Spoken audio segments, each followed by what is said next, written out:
The Lord be with you. And with your spirit. A reading from the Holy Gospel according to St. John. Glory to you, O Lord.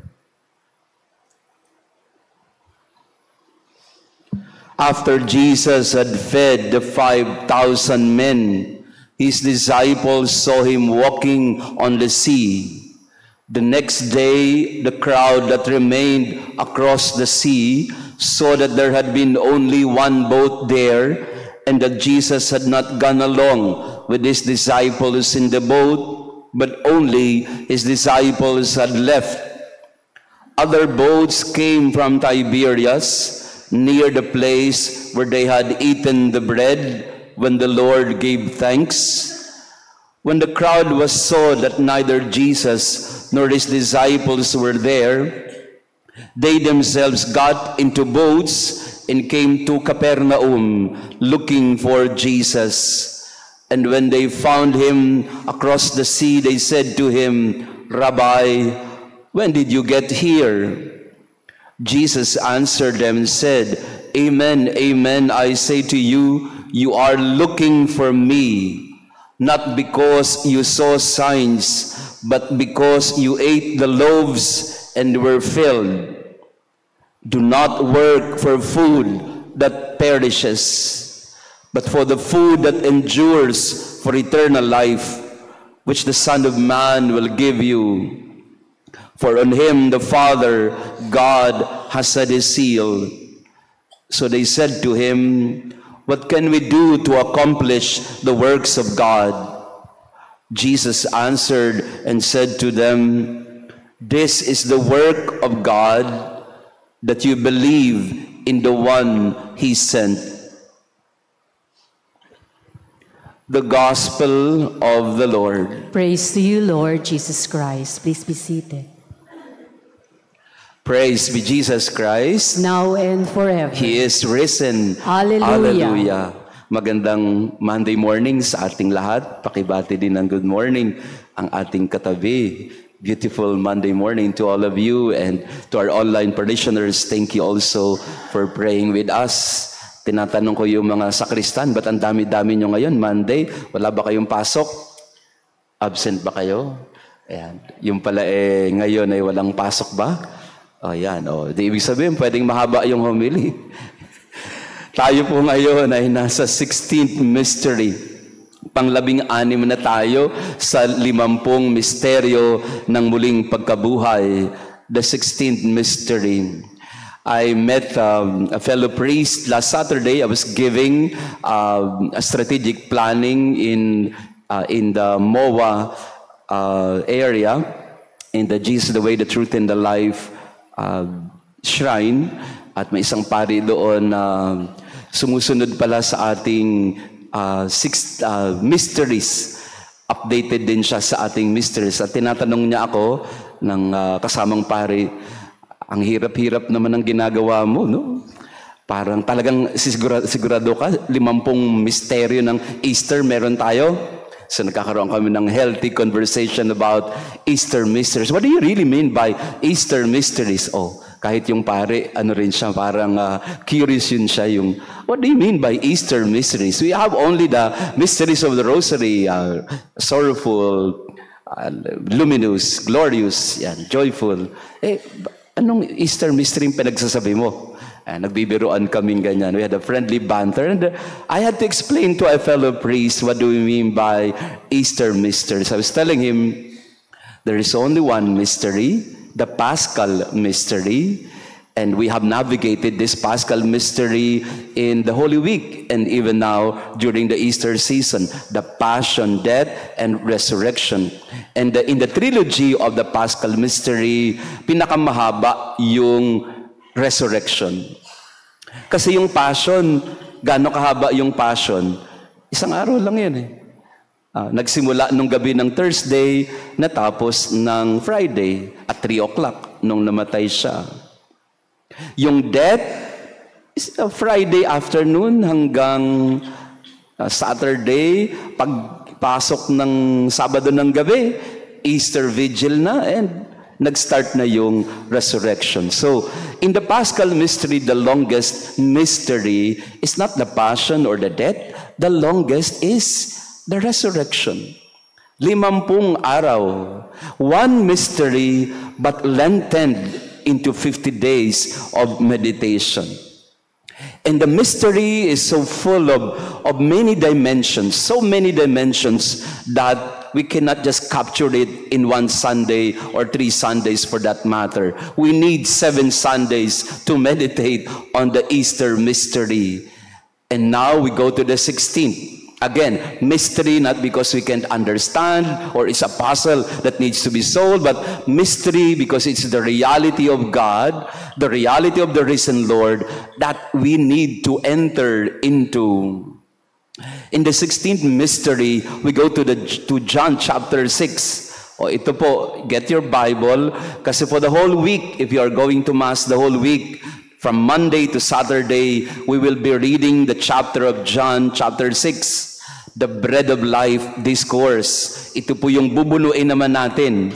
Nung isang araw, John chapter 3, ang binubuno natin. Kasi ang hirap intindihin ng from above. Ito, may panibago na namang misteryo na binibigay sa atin sa panahon ng pagkabuhay. At ano yun? Yung misteryo ng tinapay. The food that endures. We will have to meditate on this for the next 6 days. The Bread of Life Discourse of John chapter 6. So the 16th mystery, the food that endures, which basically will talk about the Eucharist in the end. But for now, Jesus, hinahanap siya ng mga tao. Pagkatapos niyang pakainin ang 5,000 mahigit, kailangang umakyat ni Jesus sa bundok. Bakit niya kailangang magtago? Kasi nakikinikinita niya na yung balak ng mga tao na siya ay gagawing hari. Jesus saw the intentions of the people that they would want to make him king already and replace Herod. Ano na agad yun? Di huli agad siya. Di patay agad, no? So tapos na agad ang mission.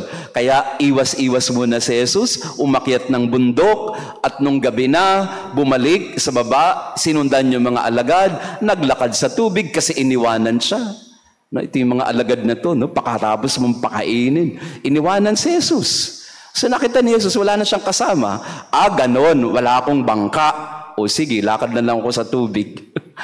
Grabe kayo, mga ano kayo, mga alagad ko. Para siguro gan sinasabi ni Jesus. Niwanan niyo ako, wala akong bangka. Paano ko tatawid? No problem. No problemo. Yan. Tawid siya sa dagat, naglakad na lang sa tubig.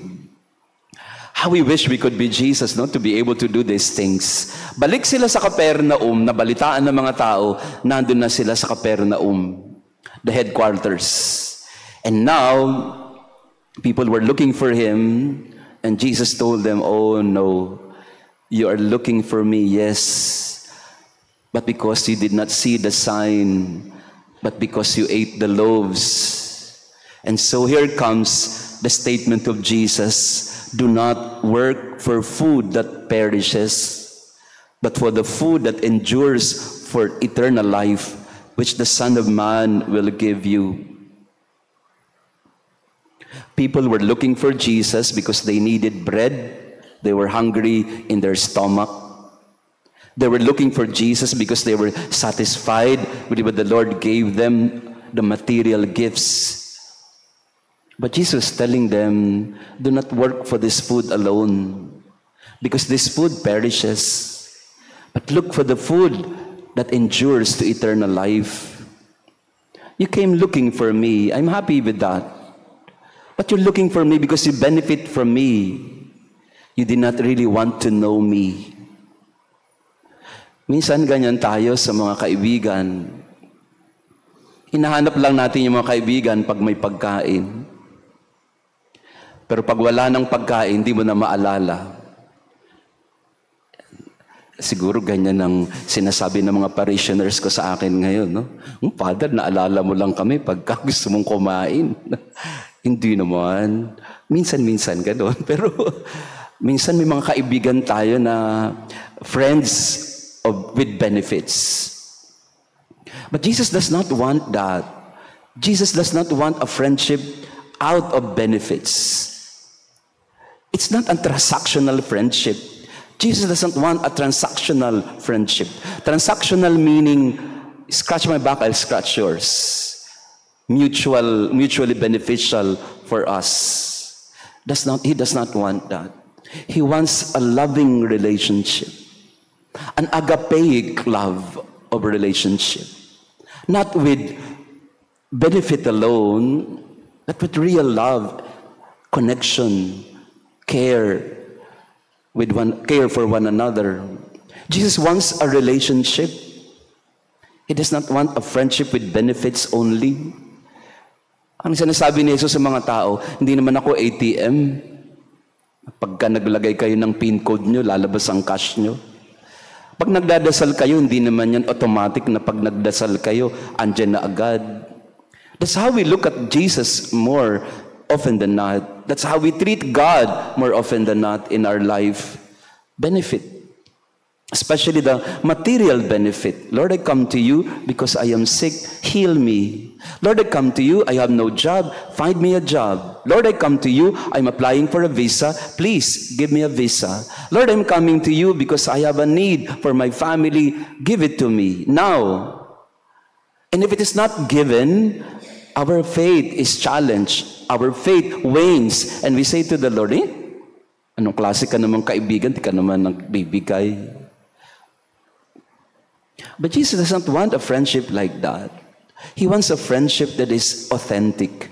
And when we say authentic friendship, He means, I love you, you love me, and it's all that matters. Whether with benefits or not, the connection, the intimacy, the love, the affection is there.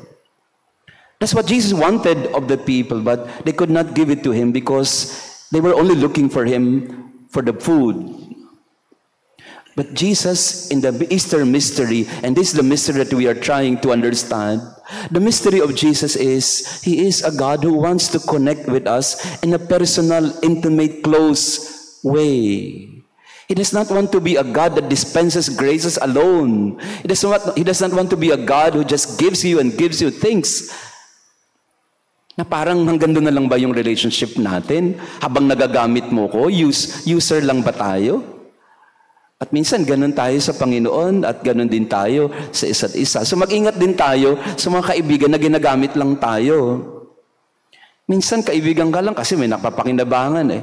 Pero pag wala na, uwian na, kalimutan na, huyo ka na.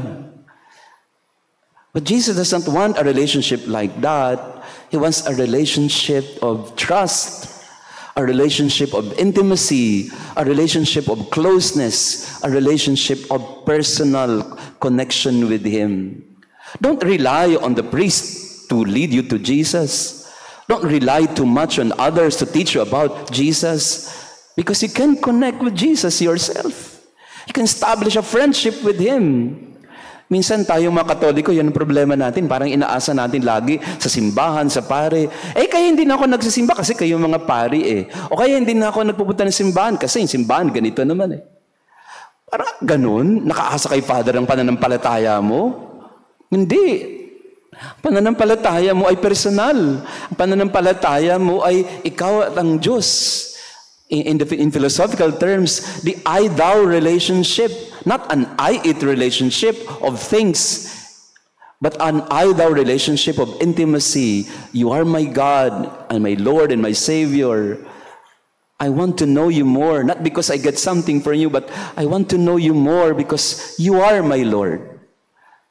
And where can we go? Later on in John chapter 6, sa dulo po nito, I will preempt it, sasabihin po ni Pedro, Lord, to whom shall we go? You have the words of everlasting life. So in this 16th mystery, we come to Jesus. We look for Jesus, not because we will benefit from His blessings. Kaya minsan I'm worried about, some preachers who tell us, come to Jesus because we are blessed and we will receive. Tama naman din po yun. Ang tawag natin din, prosperity preaching.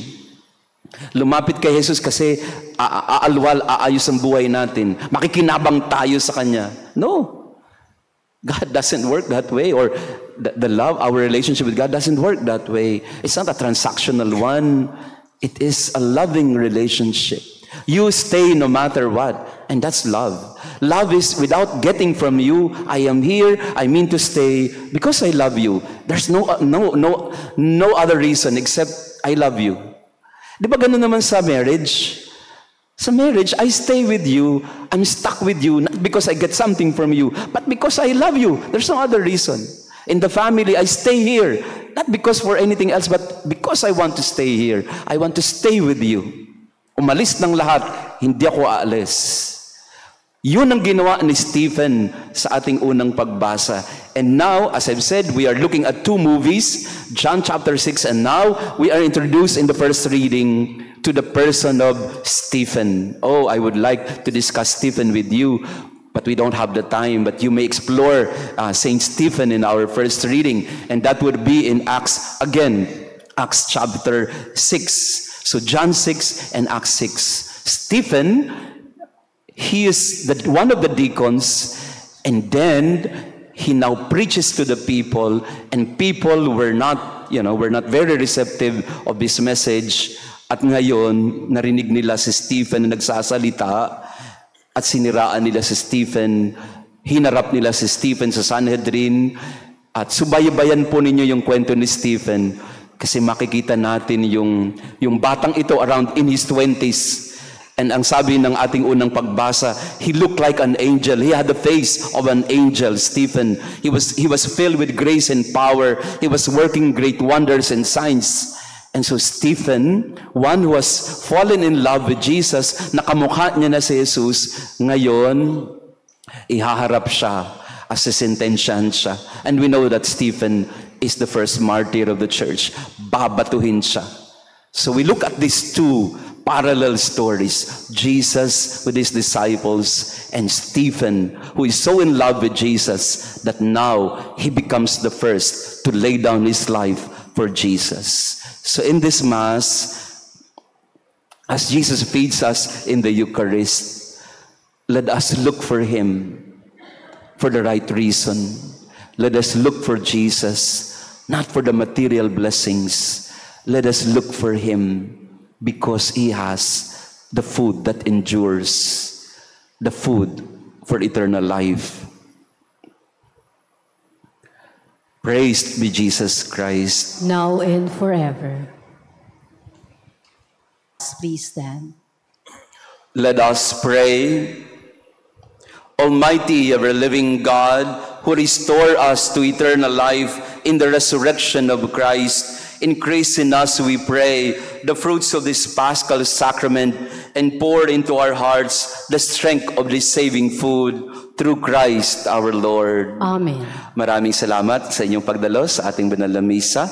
To our online parishioners, thank you also for praying with us. We are starting John chapter 6. I invite you all, let us meditate on this bread of life, discourse of Jesus.